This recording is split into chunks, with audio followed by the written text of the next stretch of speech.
कहानी की शुरुआत में हम विजय नाम के एक बिजनेसमैन को देखते हैं। विजय अपनी लाल रंग की विंटेज कार में सवार होकर अपनी गर्लफ्रेंड निशा से मिलने उसके घर जा रहा था। सफर के दौरान निशा वीडियो कॉल के माध्यम से अपने अंग दिखाकर विजय को लुभाने में लगी हुई थी, ताकि विजय जल्दी से जल्दी उसके पास पहुंचकर उसकी आग बुझा सके। विजय भी निशा के अंग को देखकर अपने चिराग को घिसने में लगा हुआ था।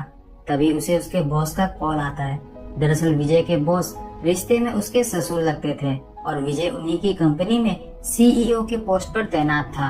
विजय की किसी बेवकूफी की वजह से हाल ही में कंपनी को भारी नुकसान का सामना करना पड़ा था। इसलिए विजय के ससुर जी यानी कि बॉस ने बोर्ड ऑफ डायरेक्टर्स की अर्जेंट मीटिंग बुलाई थी। उसी मीटिंग में विजय को इनवाइट करने के लिए ही उसके बॉस ने उसे कॉल किया था। हालांकि विजय काम का बहाना बनाकर मीटिंग में ना जाने की काफी कोशिशें करता है, पर उसके ससुर जी आज उसकी एक नहीं सुनते और चुपचाप टाइम से मीटिंग में पहुंच जाने के लिए कहकर फोन काट देते हैं। अब परेशान विजय तुरंत अपनी बीवी अनीता को कॉल लगाता है और उसे किसी तरह अपने पापा को समझाने के लिए कहता है। लेकिन अनीता तो खुद ही बोर्ड ऑफ डायरेक्टर्स की एक मेंबर थी और वो भी मीटिंग में जाने वाली थी, इसलिए वो भी विजय की एक नहीं सुनती। विजय समझ चुका था कि अब उसके पास मीटिंग में जाने के अलावा और कोई दूसरा रास्ता भी नहीं है, इसीलिए वो निशा से कहता है कि आज वो उसकी सर्विसिंग करने के लिए उसके घर नहीं आ सकता। पर उधर निशा तो वाइग्रा की गोली लेकर पूरी तरह से तैयार बैठी थी और जब उसे पता चलता है कि विजय आज नहीं आने वाला तो वो विजय को लुभाने के लिए अपनी ब्रा ही उतार देती है। वीडियो कॉल पर इस अद्भुत नजारे को देखकर विजय की आंखें चौंधिया जाती है। विजय मन ही मन ये फैसला कर लेता है कि आज चाहे जो हो जाए वो निशा की लेकर ही रहेगा। बस इसी चक्कर में उसका ध्यान सड़क से भटक जाता है और सामने से आ रहे एक साइकिल वाले को बचाने के चक्कर में विजय की गाड़ी एक पेड़ से जा टकराती है। उस हादसे में विजय की विंटेज कार की तो ऐसी की तैसी हो जाती है, पर किसी तरह विजय बच जाता है। विजय की गाड़ी अब ना तो स्टार्ट हो रही थी और न ही उसके फोन में सिग्नल मिल पा रहा था, इसलिए उसी साइकिल वाले भैया से लिफ्ट लेकर विजय एक कार मैकेनिक के पास जाता है। अभी कार को ठीक होने में अच्छा खासा समय लगने वाला था, इसीलिए विजय पास ही के कैफे में कॉफी की तलाश में निकल पड़ता है। कॉफी पीते पीते विजय को एक जानी पहचानी आवाज सुनाई देती है। उस आवाज का पीछा करते हुए जब वह कम्युनिटी हॉल के अंदर जाता है तब वहाँ उसकी मुलाकात शांति से होती है, जो कि पेशे से एक डांस टीचर थी। शांति की नजर जब विजय पर पड़ती है तो उसके चेहरे से सारी मुस्कुराहट गायब हो जाती है। विजय उससे बात करने की कोशिश करता है, पर शांति उसे नजरअंदाज करते हुए अपने घर जाने के लिए निकल जाती है। विजय भी शांति का पीछा करने लगता है। विजय की बातों से ऐसा लग रहा था कि मानो वो शांति को बहुत पहले से ही जानता हो। इसी दौरान विजय के हाथों से सारी कॉफी उछलकर शांति के ब्लाउज पर गिर जाती है, जिसके लिए विजय उससे माफी भी मांगता है। हालांकि विजय की आंखों में दिख रहे हवस को देखकर कोई भी ये अनुमान लगा सकता है कि उसने ये गिरी हुई हरकत जानबूझकर की है। शांति विजय से कहती है कि उसे यहाँ से चले जाना चाहिए, वरना उसे देर हो जाएगी।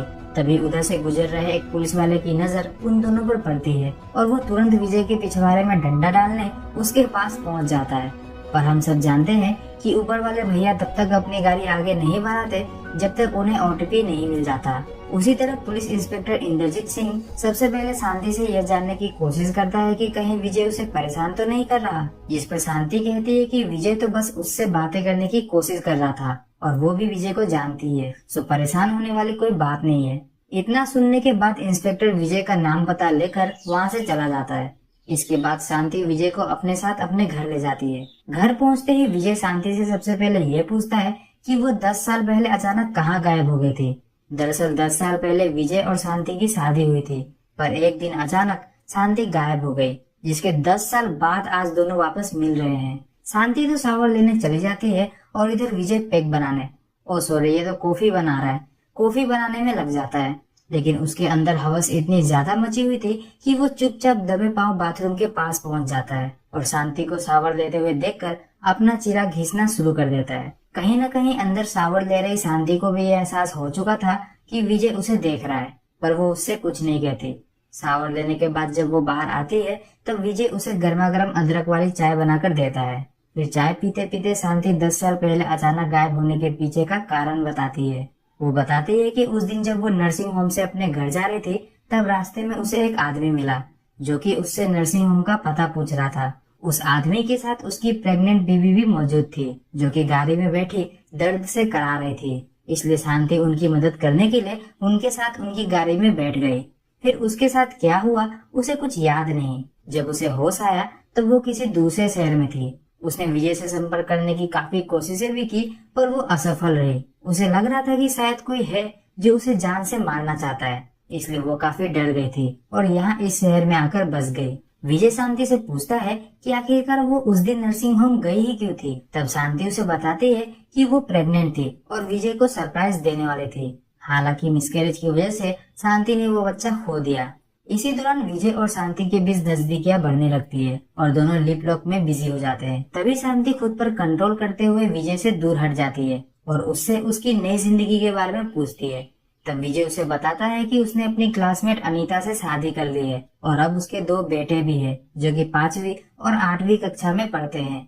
साथ ही साथ वो अपने ससुर जी की कंपनी का CEO भी बन चुका है। विजय शांति से उसके साथ चलने के लिए कहता है ताकि वो अनीता से मिल सके, पर शांति अनीता से मिलने से मना कर देती है। दरअसल शांति को अनीता पर शक था कि 10 साल पहले उस कपल के द्वारा उसे किडनैप करके दूसरे शहर में ले जाने के पीछे जरूर अनीता का ही हाथ होगा। दरअसल विजय, शांति और अनीता तीनों क्लासमेट्स थे और एक ही साथ घूमा फिरा करते थे। अनीता शुरू से ही विजय को लाइक किया करती थी। अब क्योंकि अनीता दिखने में शांति से ज्यादा खूबसूरत थी, इसलिए शांति हमेशा उससे जेलस फील करती थी। लेकिन विजय शांति से प्यार करता था और फिर आगे चलकर दोनों ने शादी भी कर ली। फिर एक दिन विजय ने अपने घर पर एक हाउस पार्टी रखी जिसमें अनीता भी आई हुई थी। उसी रात शांति ने एक प्रेगनेंसी टेस्ट किट की मदद से अपना प्रेगनेंसी टेस्ट किया, जिससे उसे पता चला कि वो जल्दी ही माँ बनने वाली है। विजय शांति से पूछता है कि इसमें अनीता कहाँ से बीच में आ गई और वो भला तुम्हें किडनैप करवा कर मारना क्यों चाहेगी। तब शांति उसे बताती है कि जिस रात उसने प्रेगनेंसी टेस्ट करा था, उस रात भूल से उसने वो प्रेगनेंसी टेस्ट किट वही बाथरूम में ही छोड़ दिया था। बाद में जब वो प्रेगनेंसी टेस्ट किट लेने वापस बाथरूम में गई, तब उसने वहाँ अनीता को देखा, जिसका मतलब ये हुआ कि अनीता को शांति के प्रेग्नेंट होने के बारे में पता चल चुका था और अनीता के पास पैसों की तो कोई कमी है नहीं, तो हो सकता है कि अनीता ने ही उस कपल को पैसे देकर शांति को रास्ते से हटाने की कोशिश की हो, ताकि अनीता खुद विजय के साथ रह सके।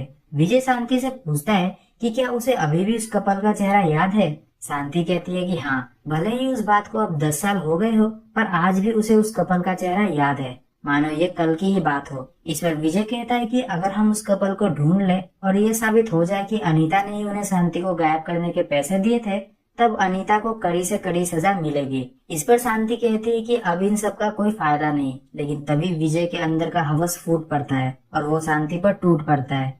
फिर दोनों दबादुबी, किसिंग और पता नहीं क्या क्या करते हैं, पर जो भी करते हैं वो अगले आधे घंटे तक चलता ही रहता है। काम खत्म होने के बाद विजय एक गहरी सांस लेता है और शांति उसकी बाहों में अपना सर रखकर कहती है कि पिछली बार हमने जब किया था तब मैं सीधे प्रेग्नेंट हो गई थी, अब अगर इस बार हो गई तो क्या होगा। इस पर विजय कहता है कि तुम टेंशन मत लो, इस बार मैंने समय से पहले ही तलवार बाहर खींच ली थी और फिर भी अगर तुम्हें डाउट हो तो रेड ब्लू टेस्ट कर लेना। रेड ब्लू टेस्ट का नाम सुनते ही शांति के दिमाग में एक बिजली सी कौन जाती है। वो विजय से पूछती है कि आखिर उसे रेड ब्लू टेस्ट के बारे में कैसे पता। वो टेस्ट किट तो इंडिया में मिलती भी नहीं, उसकी फ्रेंड कनाडा से उसके लिए लेकर आई थी। इतना सुनते ही विजय के तोते उड़ जाते हैं और वो पलक झपकते ही एक पिलो की मदद से शांति का मुंह दबाकर उसे मार डालता है। दरअसल वो विजय ही था जिसने उस कपल को शांति को ठिकाने लगाने के पैसे दिए थे। विजय को पता था कि अनीता भी उससे प्यार करती है और अनीता अपने पापा की इकलौती बेटी थी। अगर वो अनीता से शादी कर लेगा तो आज नहीं तो कल अनीता के पापा अपनी सारी जायदाद उसके हवाले तो कर ही देंगे। इसलिए विजय ने शांति से पीछा छुड़ाने का मन बना लिया। अब शांति के गायब होने के बाद विजय को लगा कि उस कपल ने शांति को ठिकाने लगा दिया है, इसलिए उसने अनीता से शादी कर ली। पर 10 साल बाद जब उसकी शांति से मुलाकात हुई तो उसके तोते उड़ गए और तो और शांति को उस कपल का चेहरा भी याद था, जिसकी वजह से विजय मुसीबत में पड़ सकता था। इसलिए उसने शांति को मार डाला ताकि उसका ये राज ही रह सके। अब इससे पहले कि विजय वहाँ से निकल पाता, पुलिस इंस्पेक्टर इंद्रजीत शांति से मिलने उसके दरवाजे पर आ पहुँचता है। लेकिन काफी देर तक दरवाजा खटखटाने के बाद भी जब कोई दरवाजा खोलने नहीं आता तो वो बाद में आने का मन बनाकर वहाँ से जाने लगता है। तभी कोने में छुपे विजय के शरीर से एक प्लेट टकराकर नीचे गिर पड़ता है। प्लेट टूटने की आवाज सुनकर इंस्पेक्टर इंद्रजीत के कान खड़े हो जाते हैं। वो तुरंत बाहर डोरमेट के नीचे रखे डुप्लीकेट चाबी की मदद से घर का दरवाजा खोलकर अंदर आने लगता है। तभी विजय खिड़की से कूदकर उस घर से बाहर निकल जाता है। विजय भागता हुआ उस जगह पर पहुंचता है जहां उसकी गाड़ी का एक्सीडेंट हुआ था। वो देखता है कि कुछ लोग उसकी गाड़ी से एक लाश बाहर निकालने में लगे हुए थे।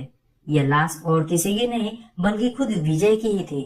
विजय जब खुद की लाश देखता है तब उसकी आंखों के सामने घोर अंधेरा छा जाता है। उसे समझ नहीं आ रहा होता है कि आखिर ये सब हो क्या रहा है। तभी वहाँ शांति आती है और मुस्कुराते हुए विजय से कहती है, मैं कहा था ना, निकल जाओ वरना लेट हो जाओगे।